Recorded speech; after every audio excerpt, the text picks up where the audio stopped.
Hello everyone, welcome to Barca News. It is November 19th, 2024, and Andreas Christensen has suffered a huge setback in his recovery. Also, the race for Antonio Cordero is heating up between Barcelona and Real Madrid. And finally, Angel Di Maria has completely exposed Real Madrid and their lies perpetrated by their media. We have a lot to discuss, so let's begin.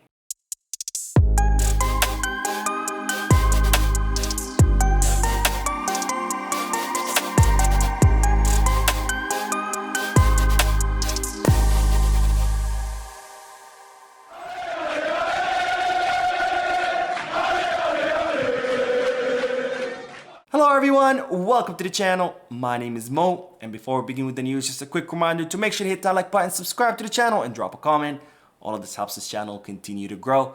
Also, if you're looking for any Barcelona jerseys or merchandise, make sure you hit the Goal Kits, Give Back, or Fanatics. And if you're looking to place any sports bets, make sure you hit the Bet Us. All links are down below in the description. Now I begin this video with bad news because Andreas Christensen has suffered a setback in his recovery, which will see him out for 2 more months. Now, Andreas Christensen has spent most of the season injured due to that pain that he's been suffering in his Achilles heel. This is something that he's been dealing with all throughout last season, and this is a sensitive injury where it's very hard to recover from, and as such, Christensen has been out for several months now. But now the bad news is that Andreas Christensen has suffered a setback in his recovery, where Barcelona doctors have recommended to Andreas Christensen to undergo surgery in order to recover from this. However, the Danish player has decided to forego the surgery and instead undergo cell therapy on both his Achilles tendons in order to regenerate both of them, since he's been dealing with pain in both Achilles tendons, and this will delay Andreas Christensen's recovery by 2 more months, which of course is bad news for the team, but it's also bad news for the player because, as I reported previously, Christensen was considering leaving in the winter transfer market because he is seeing that he's not going to have a primary role once he comes back. But now with this injury delaying his recovery, the likelihood of Christensen leaving in the winter, it's probably close to 0. So of course we'll have to see whether Christensen will still want to leave in the summer, and we'll see how he will end up recovering from this injury. Now, funny enough, a lot of the Madrid media were talking about in the summer that Christensen was not injured, that Barcelona were just lying because, they wanted to register Dani Olmo. In fact, some of Barcelona fans were saying that. Some people on the channel were saying that, which is, unimaginable that you can even think that of your own team, because first of all, that would be breaking the rules. So you're calling your own team, a lawbreaker. And then on the other hand, what player is going to want to just sit out the whole first half of the season so someone else can be registered in his place? It just absolutely makes no sense.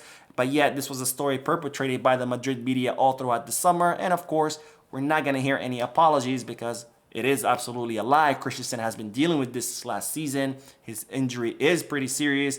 And as you can see now, he's gotten a surgery recommendation, and he's also has received, been dealt a setback in his recovery.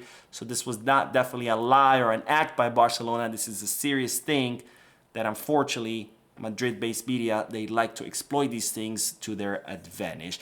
Now, more news, because speaking of Real Madrid, the race between Barcelona and the Madrid-based club is heating up for Antonio Cordero. Now, Antonio Cordero is someone I talked about in a previous video. He's an 18-year-old left winger who currently plays for Malaga. He's an incredibly impressive and promising player currently in Spain, and Barcelona had tried to sign him this past summer. However, Malaga would not entertain Barcelona's offer because, of course, he's their star player.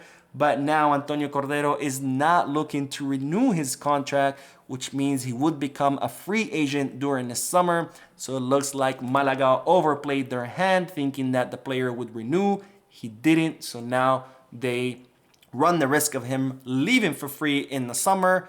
And of course, they're probably going to have to be forced to sell him during the winter transfer market for a much lower prices. He'll only have 6 months left. And as such, Barcelona are still tracking the situation, and they are very much interested in signing Antonio Cordero. But that's not all, because it seems that Real Madrid are also heavily interested in the player. And in fact, it's reported that the Madrid-based club have already contacted the representatives of Antonio Cordero, and they have had representatives from Madrid travel to meet with the player. So it looks like Real Madrid are looking to swoop in and sign him away or beat Barcelona to the punch. Now, of course, Barcelona do have the upper hand because who's Antonio Cordero's agent?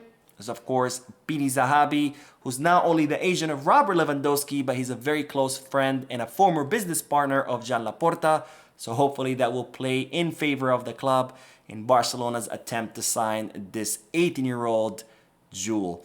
Now we will end today's video with the big and breaking news that today, or I should say I think it was yesterday, Angel Di Maria, the former Real Madrid player, has completely exposed Real Madrid, their tactics, and all their lies that they have been spreading for many years to justify that Barcelona were simply superior to them. Now, this is what Di Maria said, and more specifically speaking about that Copa del Rey final that Barcelona lost 0-1 at Mestalla.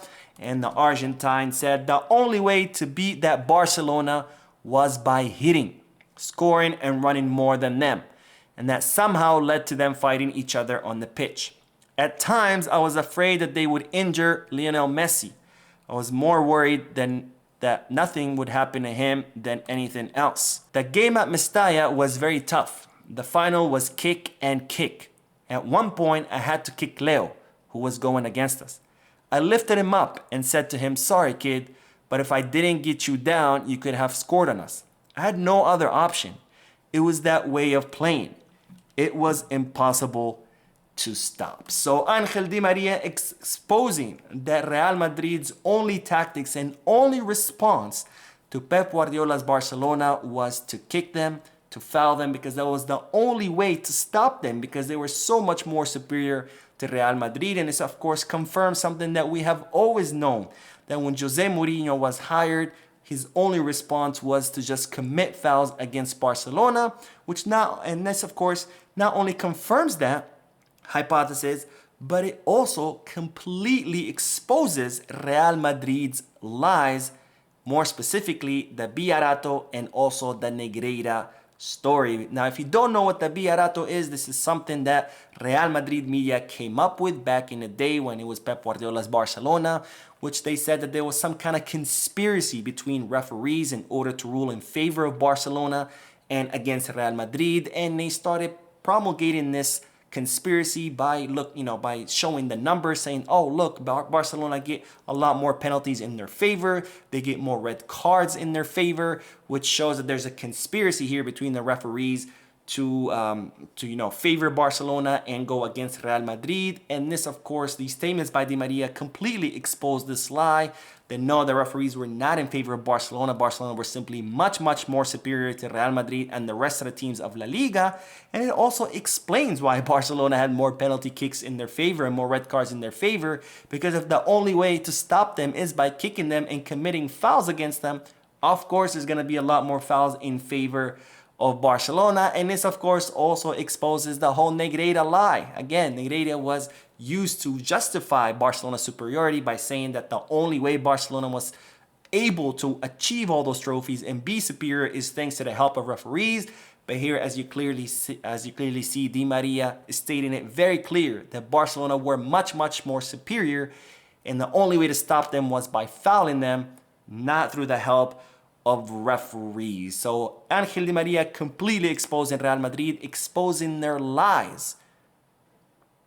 And I wonder what Real Madrid will have to say about this. Anyways, that is all the news for this video. I did upload another video a few moments ago. Make sure to check it out. Don't forget to hit the like button, subscribe to the channel, drop a comment, and as always, peace, Barça.